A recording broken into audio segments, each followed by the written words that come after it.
I started this podcast really only thinking of speaking to patients. That's why it was Your Health, Your Story. Yeah. Because I realized that by telling a story, first off, it's a little bit liberating. I've had people sit here and be like, this is the first time ever I've told this, because I didn't want to rehash it. I'm now in a healthy spot. Why go back to that? Yeah. But when they told it, emotions flowed. I'm a little, Yeah, we got napkins here, yes. Facial tissues ready for that. Yeah. Let the emotions go. Yeah. Don't hold on to them. But it was incredibly empowering for others to hear. I've heard so many people. I don't know if you've seen Ben Aaron's TED story. It was his story.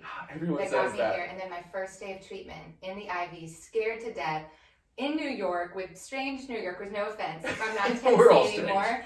And people putting things in my arm. Yep. My veins not doing what my veins should do. You know what I mean? And I'm just literally like, God, I think I've missed it. This can't be right.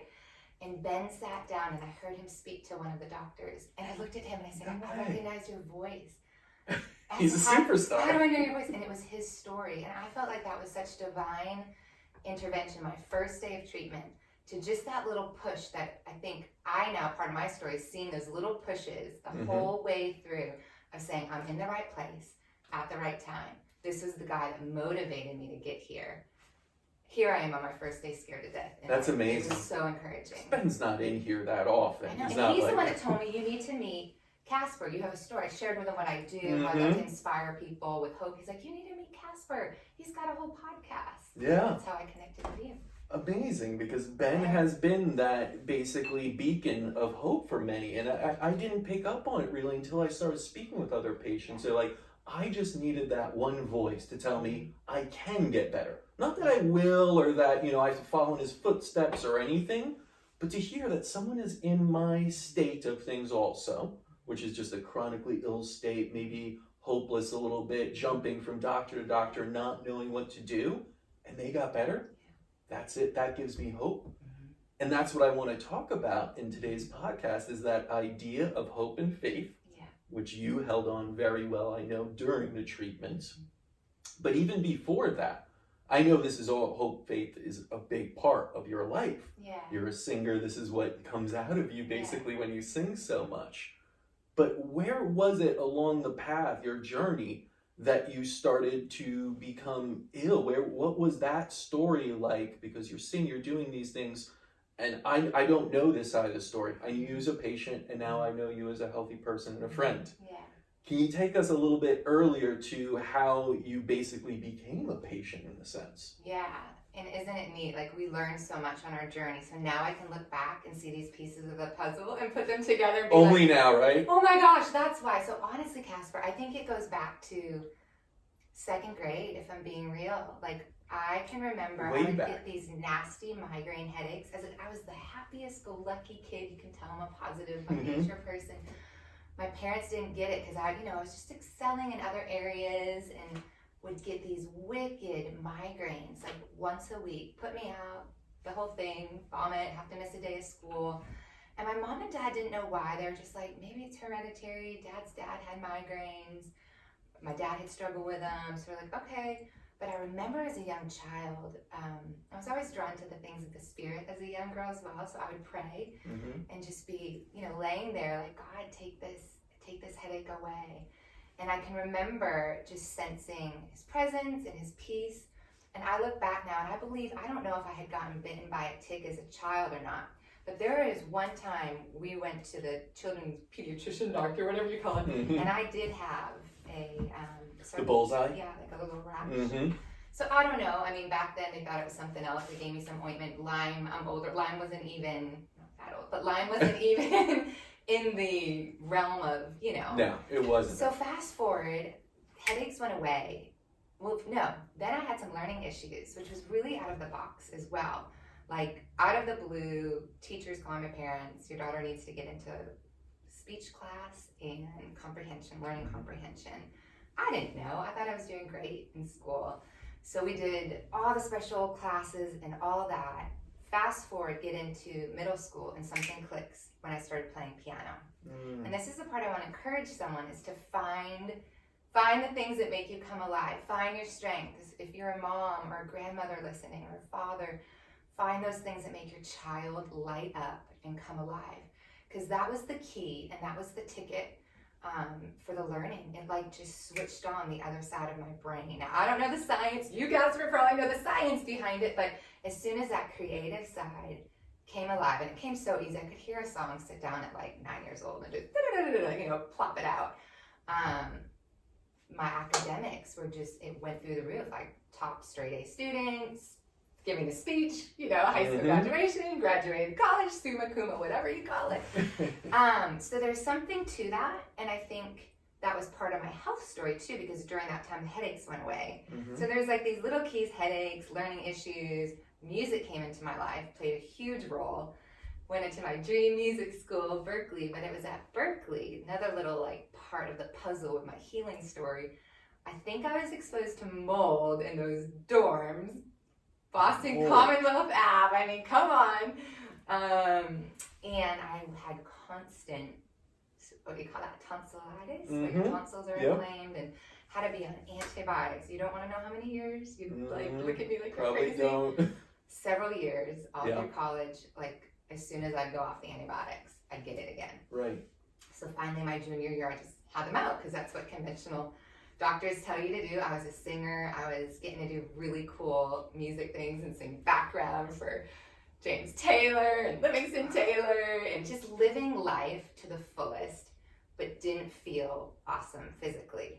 Then mono hits, right? Which you just think is the college kissing disease. I don't know, just to be honest today, right? And so I'm like, that is what it's called, yeah. I got mono. So, but then that was hard to overcome. So it was like one thing after another. And I think some people are built just to push.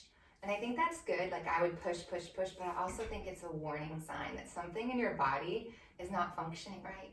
Yep. And I wish I had had some tools and some of the knowledge I have now with health and wellness to have known, girl, something in your body is not right. Strep, tonsillitis, migraines, I had lost a lot of weight randomly. Like there were just some like things, that didn't make sense. But I pushed through once again, graduated, top of my class, had a real faith experience at Berkeley, which maybe we'll talk about later, because I do believe that has been what carried me through the lowest of lows with my health struggle with Lyme disease.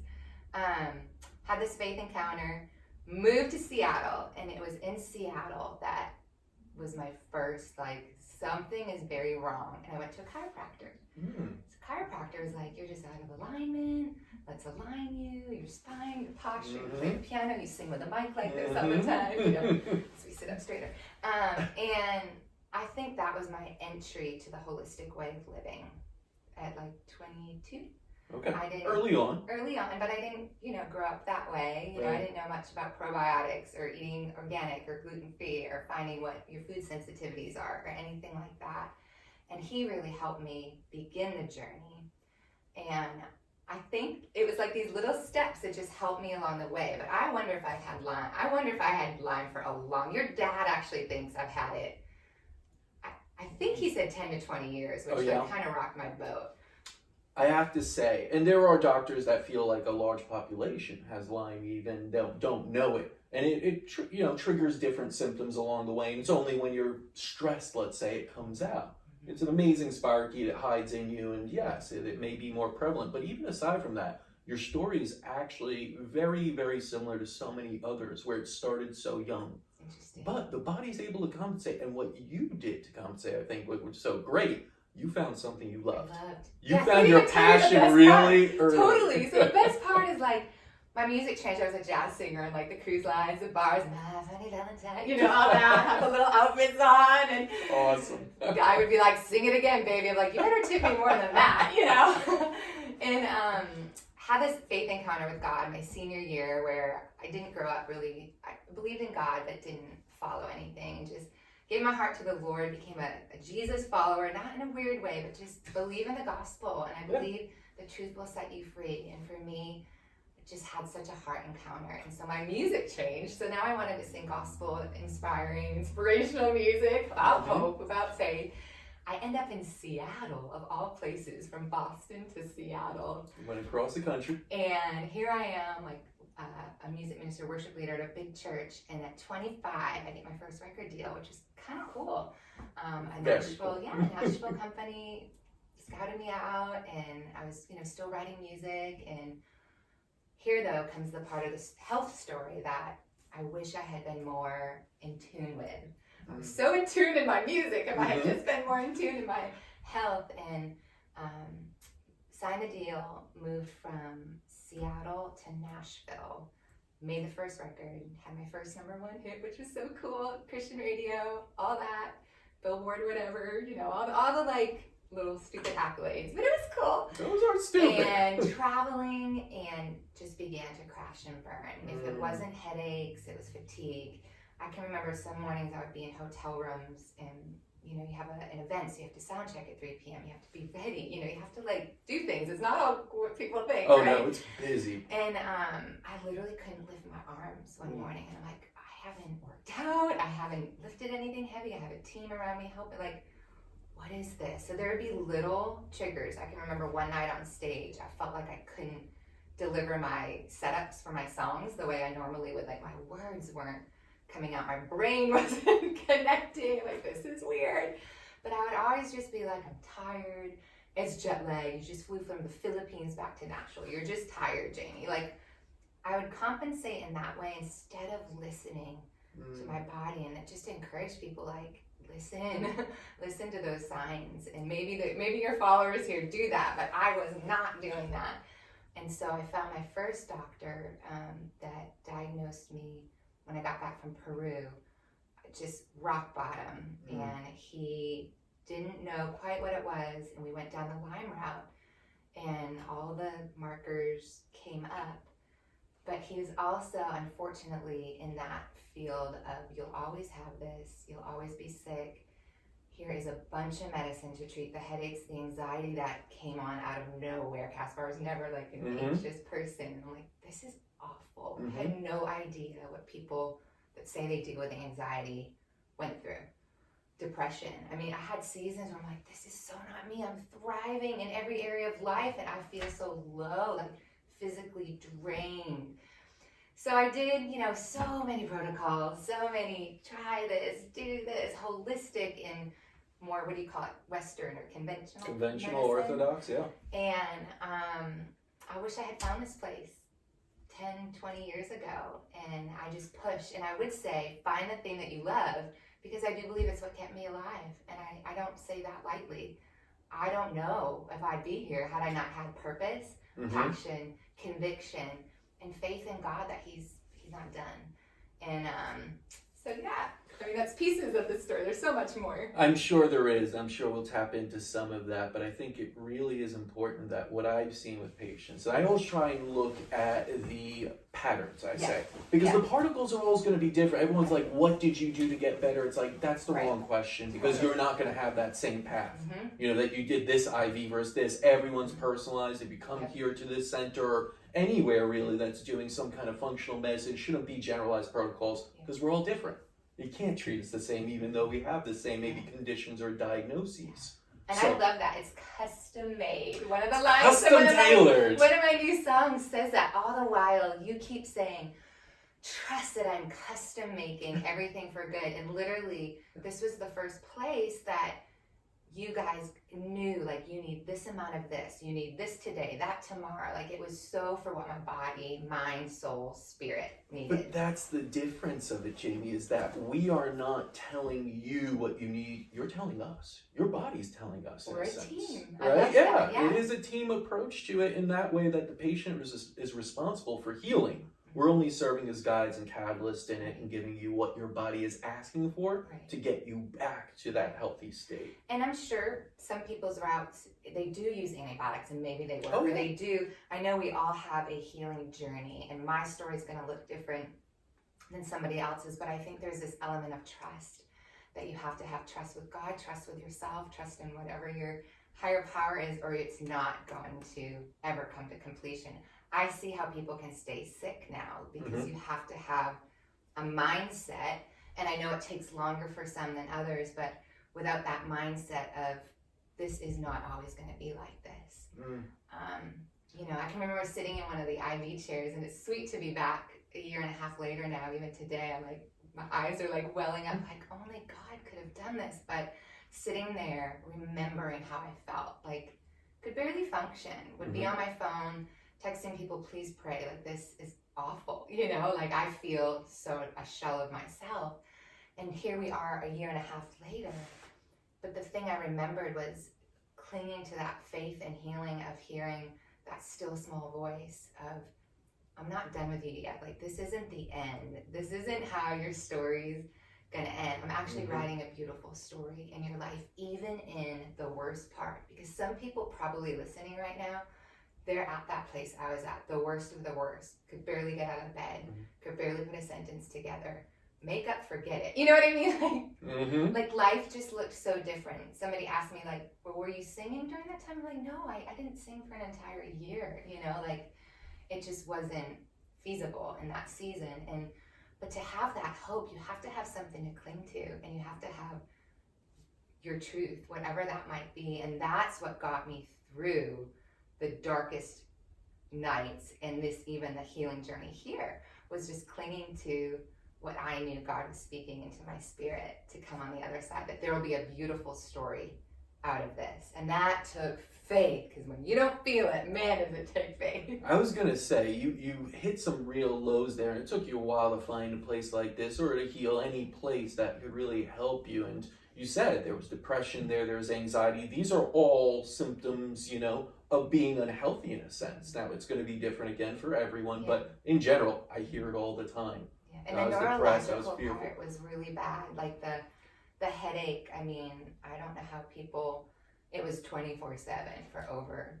Lyme messes with your brain. I mean, you heard that Ben story. He's staring at his shoes one morning. He's like, what are those? I don't know what to do with them, because his brain was just fried from the Lyme. And you guys were the first ones to shed light on, Jamie, this is a neurological Lyme disease infection. And I think when I heard that, it clicked. It actually gave me hope, Casper, because I was like, it's not all in my head. Like, I'm literally sure it's an infection in my head, but I'm not making this up. Because you can go to some, hate to say this, to some doctors, and they're just like, you're anxious. What's going on in your life? And I'm like, something's wrong. This is not me. And that is where it becomes you lose so much hope, and that's where I want to kind of get you, and faith. You lose faith in the system. Absolutely. When you're going doctor to doctor, not one can give you a solution or an answer, and basically says it's in your head. Nothing's showing on my charts. This is all on you. Stop being a weirdo mode. And you're sitting there feeling it, and in your heart that is not the truth. Yeah. And I hear people just get broken down after a while, and they just get dejected.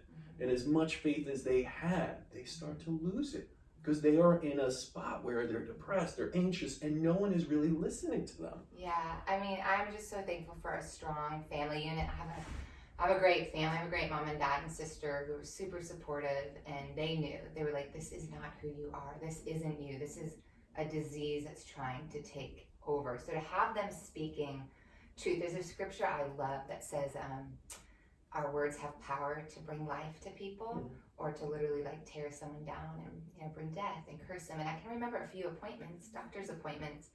It was just doom and gloom.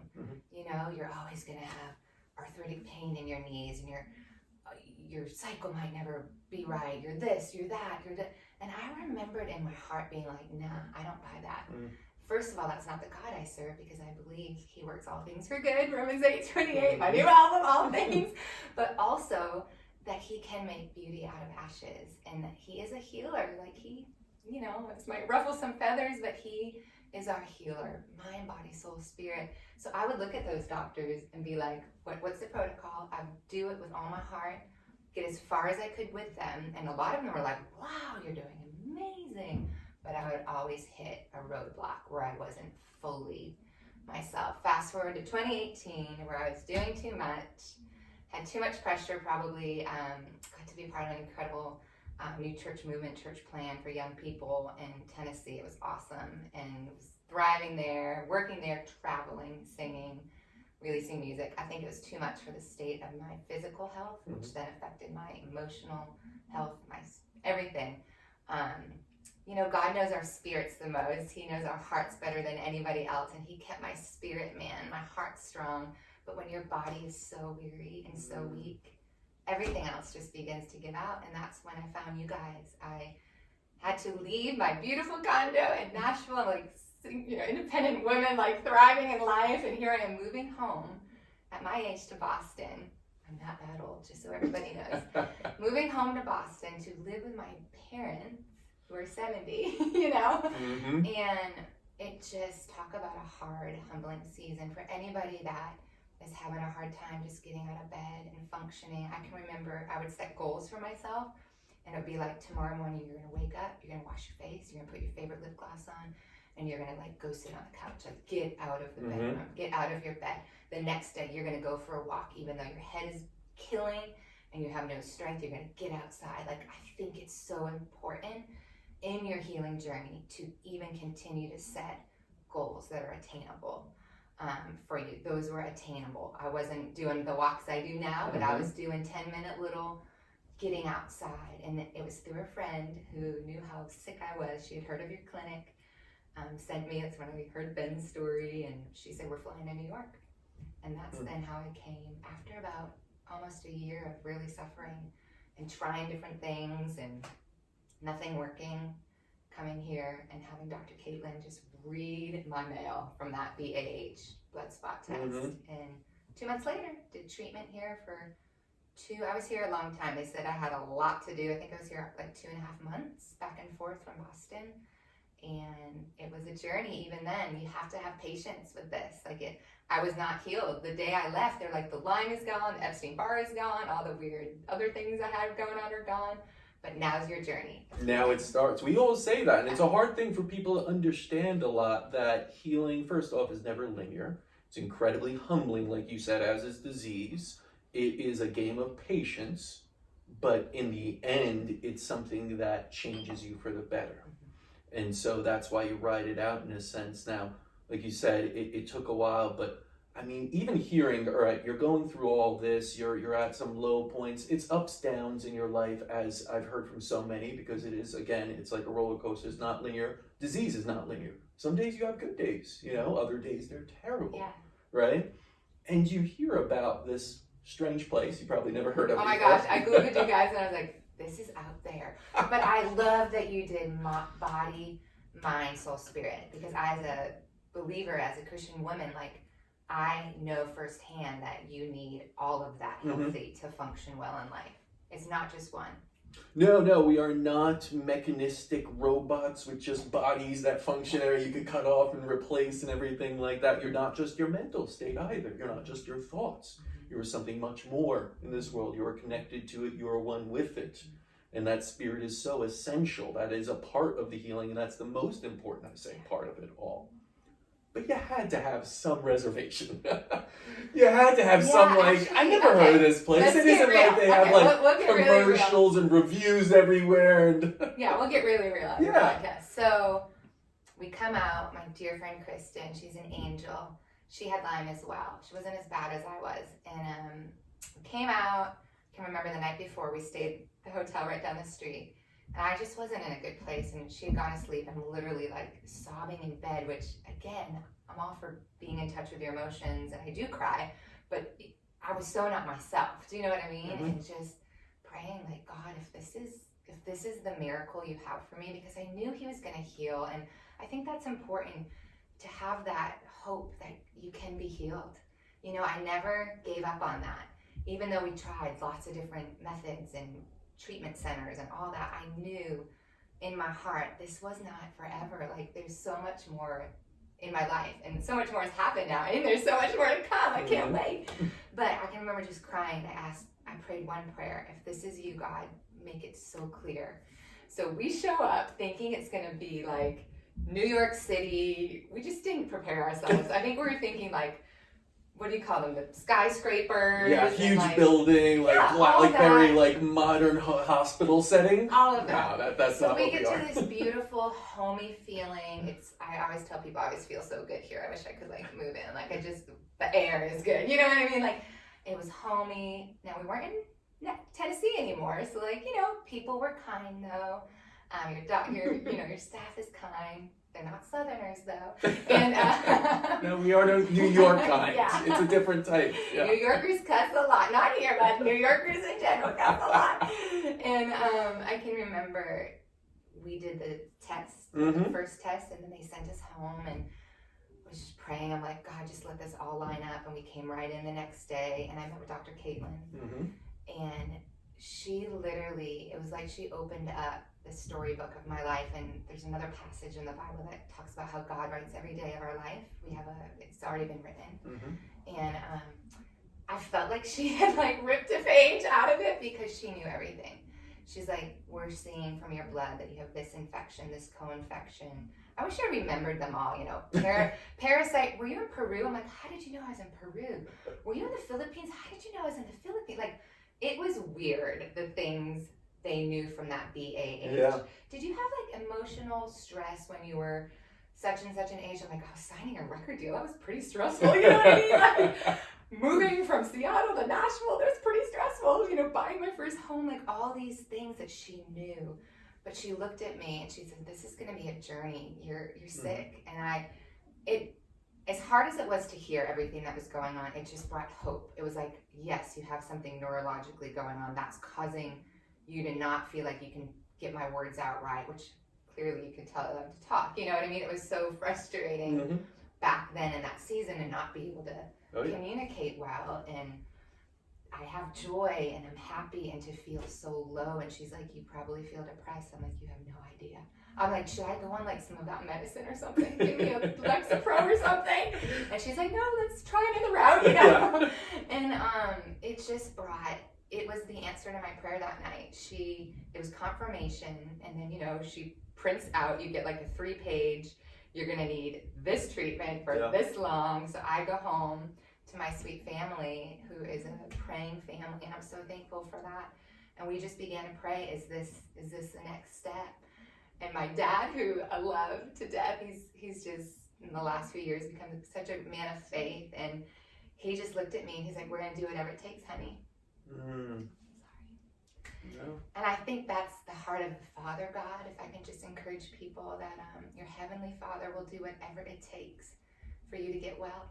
And your story's not over yet. And we took that. It's a leap of faith. It's a leap of faith with time. It's a leap of faith financially.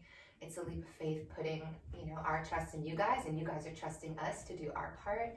It's like a teamwork, like we said earlier.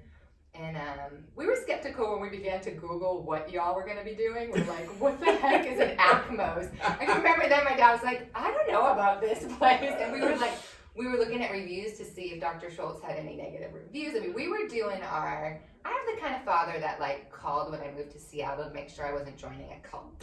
Called the FBI, I'm not kidding you. Like, really? Oh yeah. Okay. And so like we did our research and we could not find one negative review, and everything, you know, that I learned about a woman here named Heather, who's one of your doctors, and her story. And that was another confirmation. Our stories are so similar. And so yeah, getting here was a step of faith, but I knew it was the next step. So there's little step faiths, right? And what I love is like, you don't need giant faith. It says, if you have faith as small as a mustard seed, you're good. And literally, there were some days I carried a mustard seed in my pocket. I'm like, this is all I got. This is all I got today. That's amazing. Yeah. And it's really true that it is a leap of faith, but you don't have to go there 100%. Everyone thinks that, you know, when you're there, it's like, it just felt so right. I don't think you ever get to like faith being 100%, because then it isn't a leap, first off. It's a step, then, or not even. Yeah, we don't see what we believe. No, but even Ben does talk about it. He's like, I tell anyone that I speak to, do you get at least a 70-80% feeling good about it?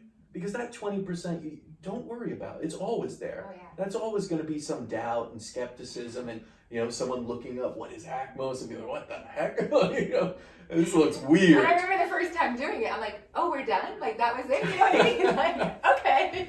Listen, we're utilizing over 100 different things from all over the world that many, many other people have never heard of and never utilized, and would look at and be like, what is that? That is out there. But we are doing it still in the scientific and experiencing of other people and seeing the results. That's why it's applied.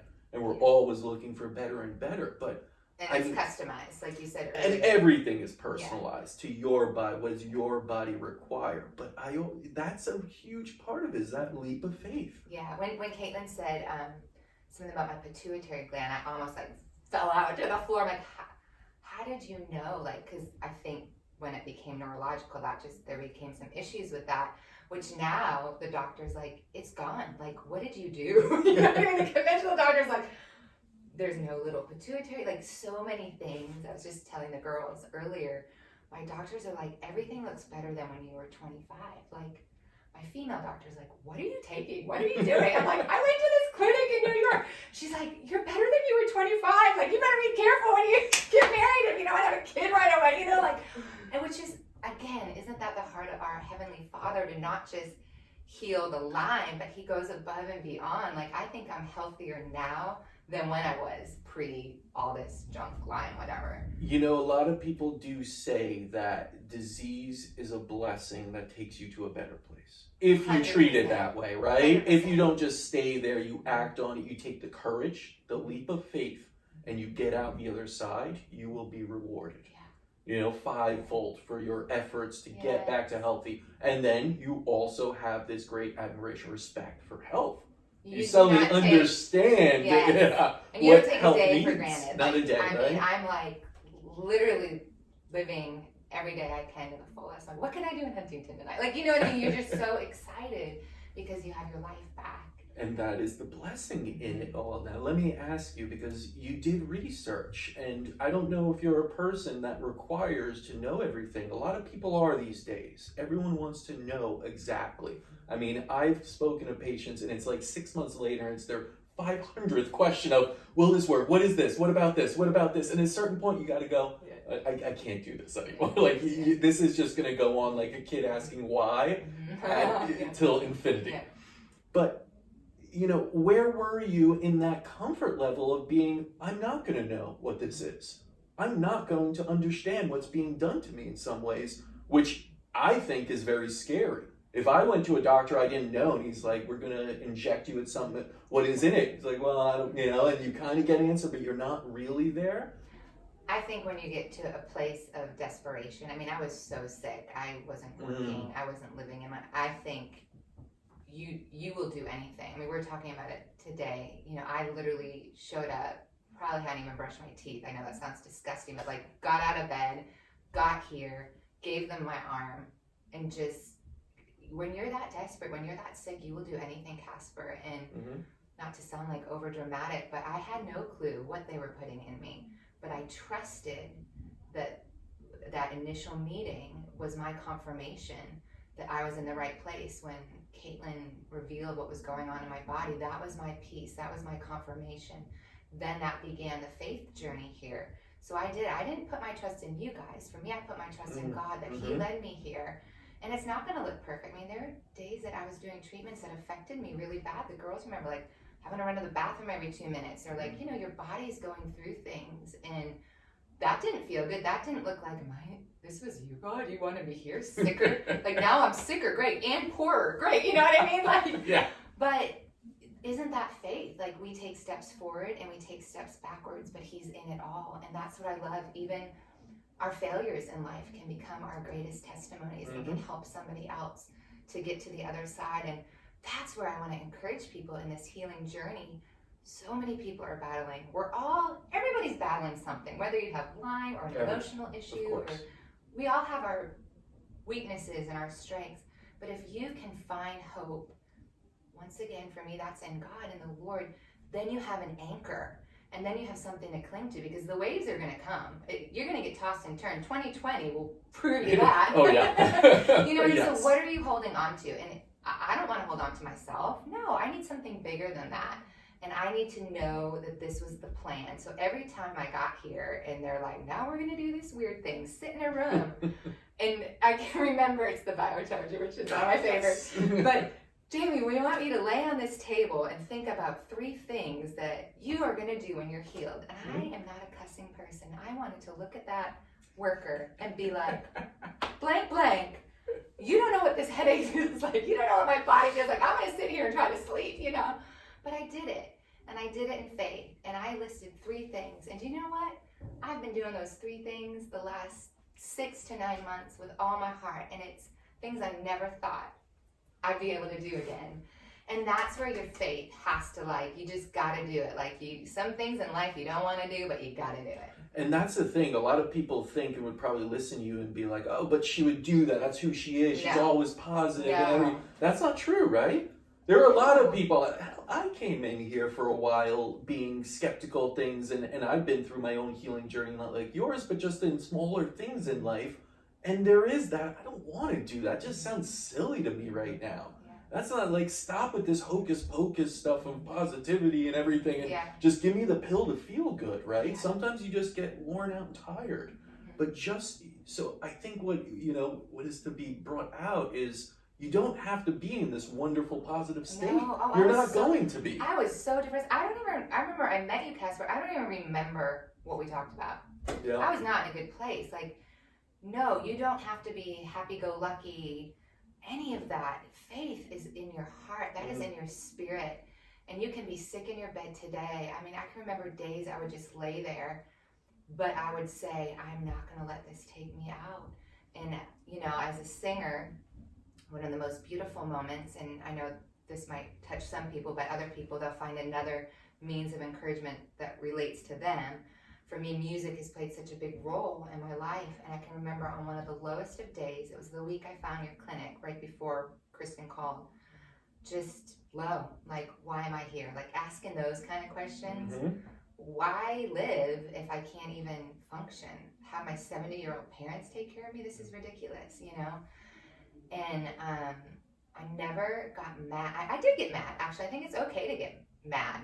Mm-hmm. And but I can remember one morning waking up, and this song I had written probably a year prior. It was like a lullaby, just a gentle song. You're working all things for my good. And the chorus kept like reverberating. And I didn't really want to sing or do shows. I couldn't do shows during that season. And I couldn't get out of my head. I'm like, well, so I pulled up my laptop, I pulled the demo up, and I listened to it. And every single word was written a year prior that I needed to hear on probably the lowest morning where thoughts had never gone where they were going in that moment. And one of the phrases says, every word that you have spoken is my healing when I'm broken. So I'll wait upon you, God, standing here with arms wide open. So to answer your question, Casper, I think you have to have a posture of surrender, and you have to finally say, okay, I can't do this. I gotta let go. I'm gonna surrender to the process. I'm gonna surrender to this journey, as hard as it was to get here. Hotels, Airbnbs, it's not easy. Eating, following the diet. I'm maybe a little perfectionist, so I wanted to make sure I wasn't getting anything that wasn't not organic during my treatments, and like finding those places and making that effort. And it's hard, but long suffering, it does something in you. It fortifies you.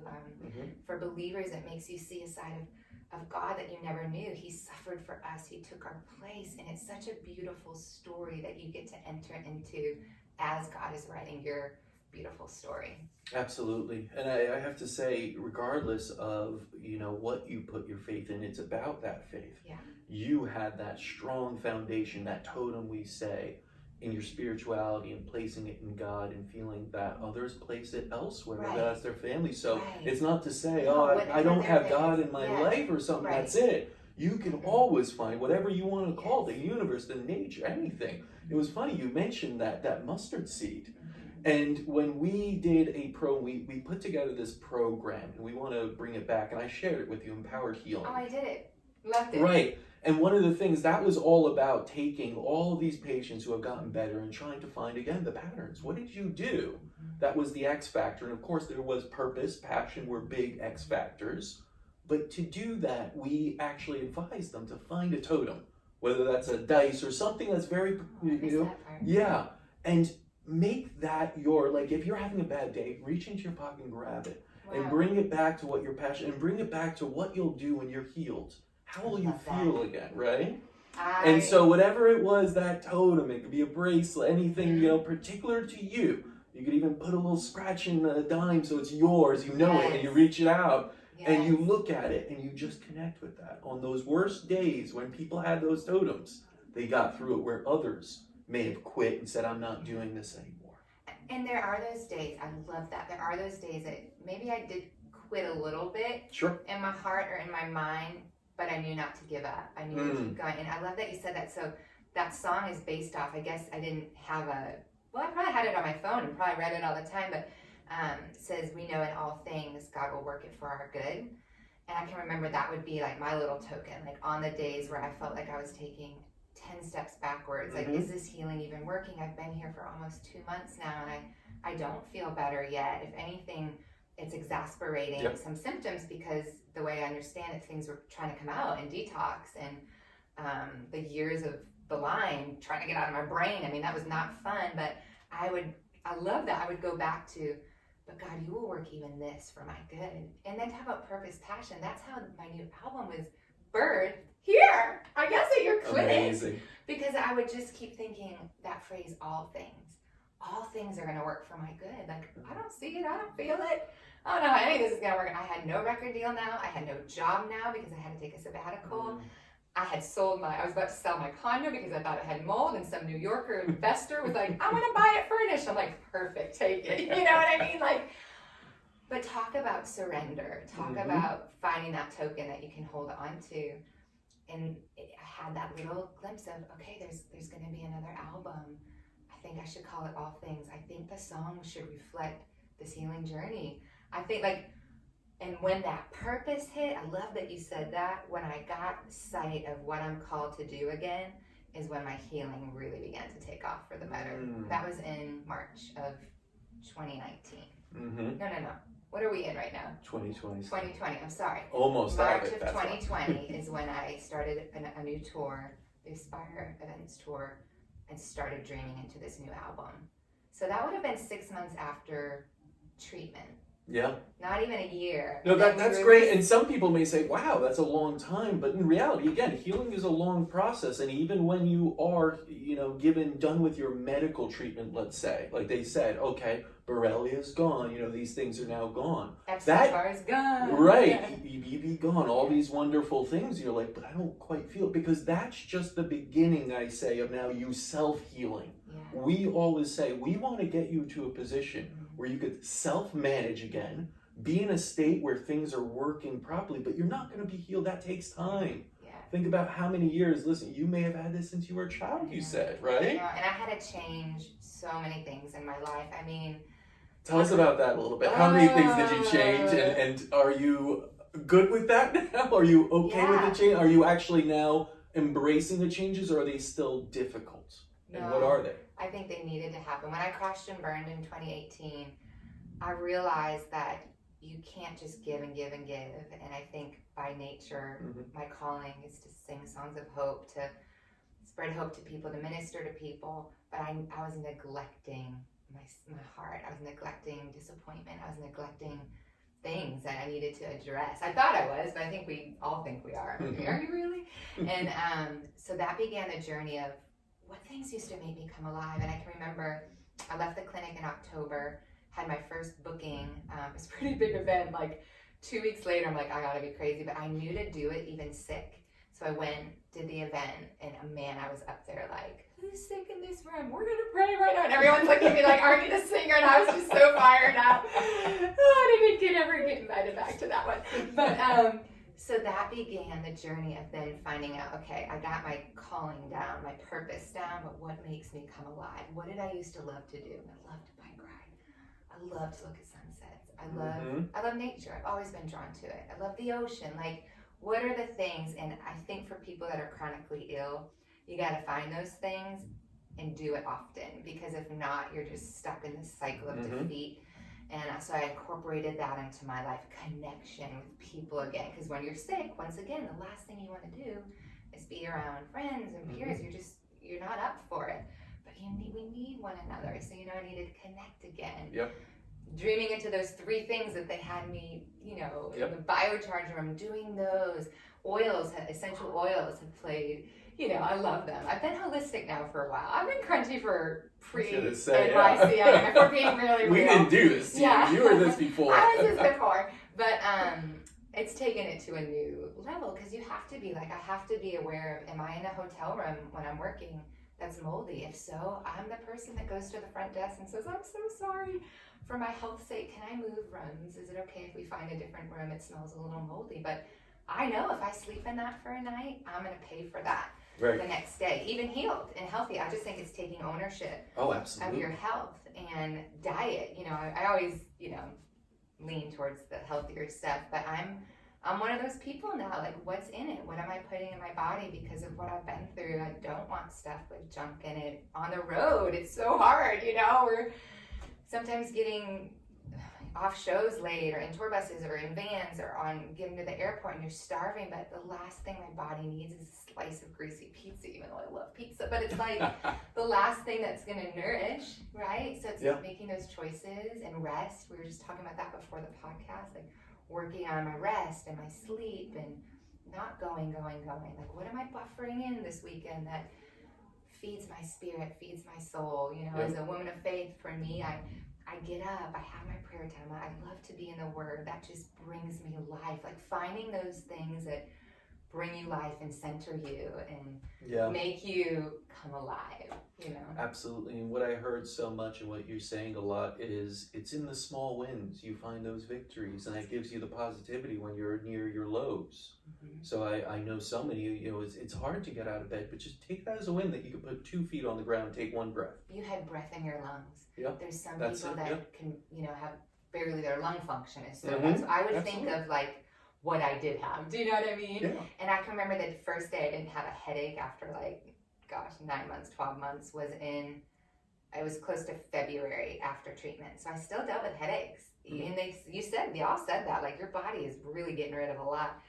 And I can remember that day, I was just like, this is it, it's happening. The manifestation of the healing. Like, my body was healed, but now I'm walking it out. And that was such a glorious, I think that was the first day I played tennis for, like, it had been like 2 years. And it was a terrible tennis game, but I just felt like so great to be out there again. Do you know what I mean? Like, it was a full circle moment of, I'm back. Right. You know? And I guarantee so many people that are listening or going through disease, like, oh God, I can't wait to be there. And you will. There. Oh my gosh, you so will. If I could encourage someone, don't give up. Like, had I thrown the towel in some of those rough days, I wouldn't be on this side of the beautiful story. And you know, he promises to work whatever you're going through right now for your good, even though it doesn't look good. Oh, so the cool part we didn't even share is that then a year later, on August 28th of this year, 2020, so it would have been a full year to, like, the date of when I'm here in the clinic getting these treatments, I released a new album, which it had been several years, and just seeing how God worked that for good, and what he's doing with that, and touring, and all the cool things that, you know, single, being at radio, beautiful story, how that even ties in with my healing story, like, just all these cool things that I could never have had happen had I not walked this hard health story. So just know that even your hard health story can be used for good. Well, that's the point. It's like, healing is a part, but through the healing, so much will happen for you, right? I always heard from people that healing is going to change. You're not going to be the same person you were when you were there, because you has to, right? But on top of that, you're going to see so many things come into clarity when you're healed. And we mean real healing. We are talking about spirit. That's real healing. Because I know too many times in medicine, healing is lack of symptoms. Yeah, here we worked on my symptoms, but we worked on, what do you call it, the emotional technique? Neuroemotional technique. We worked on, like, heart healing. We psychological worked on states, everything. Yeah, and I thought I was good. Actually, part of my job in my previous season was bringing people through inner heart healing. Like, I knew how to do that on my heart. Is there rejection? Is there abandonment? You know what I mean? Like, I knew how to walk myself through some of that. But here, I loved how it was married with the physical symptom, where your body was like, your liver is holding on to rejection. What happened at 25 that could have caused that? I'm like, oh my gosh, how did you know that? You know what I mean? Yep. And I think that's the beautiful thing of healing here, is it's mind, body, soul, spirit. It's all of it, and we need all of it. Absolutely. And there's a big difference, again, between healing and just treatment or management of symptoms, because in healing, symptoms will go away on their own. but you're getting the body back into a state where it can handle that. In treating or managing of it, you're going to require something to do that. Your body will never be able to do that. It is forcing the body into something rather than empowering the body. Yeah. And through that healing state, you're not just empowering the body, mind and spirit also. Yeah. And that's where this beautiful creativity I've learned come from. And the ability to create something after you've been healed, like you did with this amazing album, is something that I feel everyone that goes through healing, maybe they won't create an album, but they I've might heard not be singers, but something no, else. they created a business, they found a new passion, they started to travel more and found connectedness in it. So healing is an incredible thing. Do you have any tips for people going through it of either ways to keep faith or just little things you did to improve your state, such as, I know the essential oils are big for you. Yeah, I love them. But any practices there that you were doing that people can maybe say, okay, I want to look into that? Yeah, I think the biggest thing was staying true to my belief system, even through the hard days. And for me, I think I mentioned this earlier, my hope is anchored to what the Word of God says. So on my lowest of days, every day, I mean, I'm not the kind of reader that reads big chunks at a time, but I would get small amounts. Like today, I was like, this is so timely for our podcast. I opened up to a song and it just said, God rewrote the text of your life when he opened the book. Well, no, God rewrote the text of my life when I opened the book of my heart to his eyes. And I thought, how fitting is that a year and a half later, just to see I anchored my hope that he was going to write a beautiful story out of this. So I would daily find a verse, or maybe for someone it's an inspirational quote, or a book that they cling to, or something, a devotional. I love, in that hard season, I found books that weren't like 20 million steps to be your best you know. I needed like facts. I needed things that were going to hit my heart quick and hard. Songs, music, maybe music plays a role in your life. I would find music that inspired me. There's one song in particular I would listen to here that I think would encourage someone. It says, Waymaker, miracle worker, promise keeper, that is who you are. And I believed that my miracle was going to come. So I started listening to lyrics that spoke of that. He's the waymaker, he's a miracle worker. So lyrics, essential oils, connecting as much as I could with people through Marco Polos and FaceTimes and that kind of thing. And I think dreaming as well. Like I felt a lot of permission as I was healing to dream again. And what are the things that maybe I gave up on or thought, oh, I'm the sick girl, that's never going to happen. Or just, I think we have to be careful when you walk through chronic illness not to buy into some lies. You're never going to be whole again. No one's ever going to want to be with you. Like those are just tactics of evil force and enemy, or however you want to phrase it, to try to get you down. No, the reality is this isn't the end of the story, and there's more coming. And so I had to make sure I was renewing my mind with the right thoughts and truth. And so I would really encourage people with chronic illness to watch what they're dwelling on. Watch your thought life. Renew your mind daily.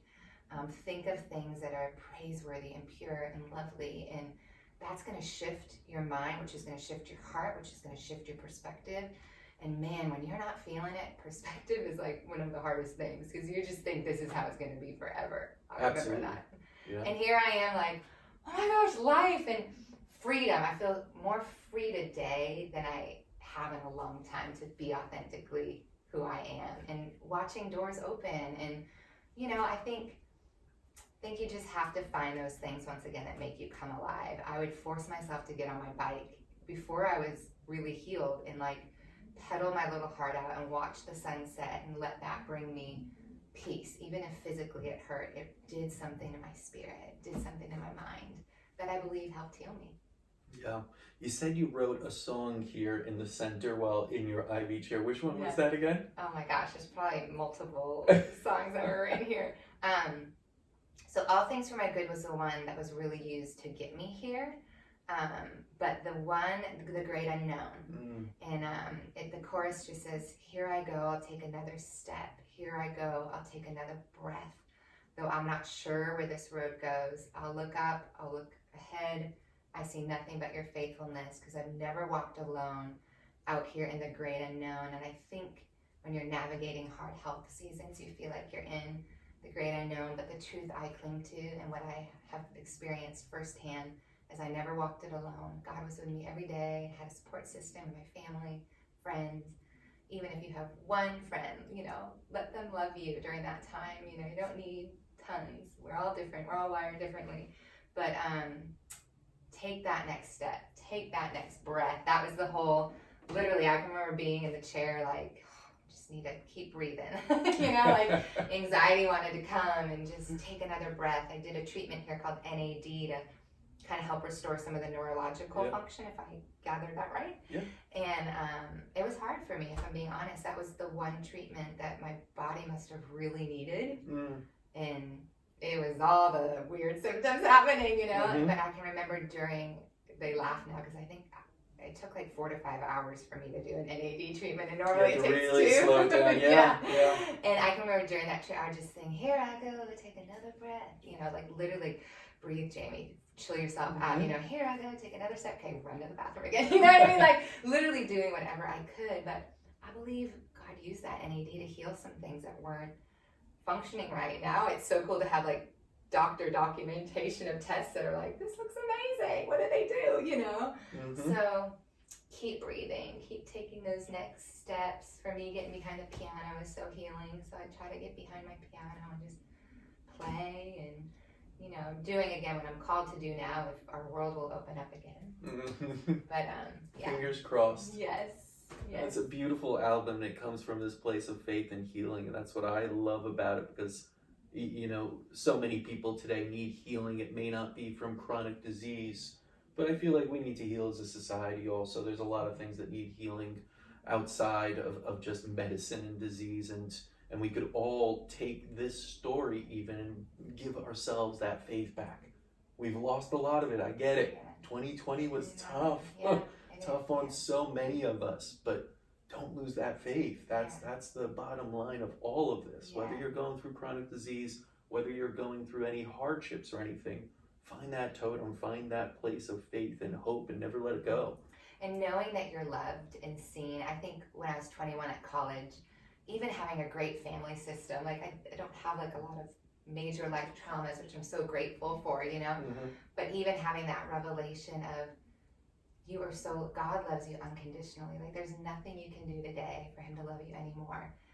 On your best day, on your worst day. And I think to encourage someone on your journey, just that you're loved and that you're seen. He sees you and he loves you, and he's created your quirks and your strengths and even your weaknesses he'll use. And that brought a lot of healing into my life, even with my physical healing journey, of just resting in that truth, resting in, haven't done anything wrong. You know, it's the devil didn't put this on me. This is just something I'm having to walk out. I'm loved. I'm seen by God. And I don't know. I just felt to encourage someone today. You're loved and you're seen and you're not alone. He's with you through the fire, through the hardest days. He is right there with you. Call out to him. Ask him, you know, talk to him like you talk to a friend. Ask him into your heart. And the Jesus I know just adores you so, so much. If you've heard anything else, I'm not sure you've heard the right thing. That's a beautiful message. It's such a positive one, and finding that faith is so important to us all. Jaime, where can people learn more about you, the album, maybe get some faith from that as well, and hope? I pray these songs encourage people. It's been fun getting emails from people that are on healing journeys, that different songs are like speaking to them right where they're at, right? And I'm like, oh yes, I remember what that was like, and just, you know, getting to pray for them or send them a well wish. I guess the best way is just to connect through my website, which is jaimejam.com, JAIMEJAM.com. Instagram, Twitter, Facebook. My music's everywhere music is sold: Spotify, Pandora, Amazon Music, bookstores, all that, wherever records are sold. If you want the actual CD, you can get it on my website. I know people just download and stream now. But yeah, connect with me on Instagram as well, and would love to encourage you if you just need someone to help cheer you on a little bit. Wonderful. Thank you so much for sharing your story, Jaime. Thanks for having me. Awesome.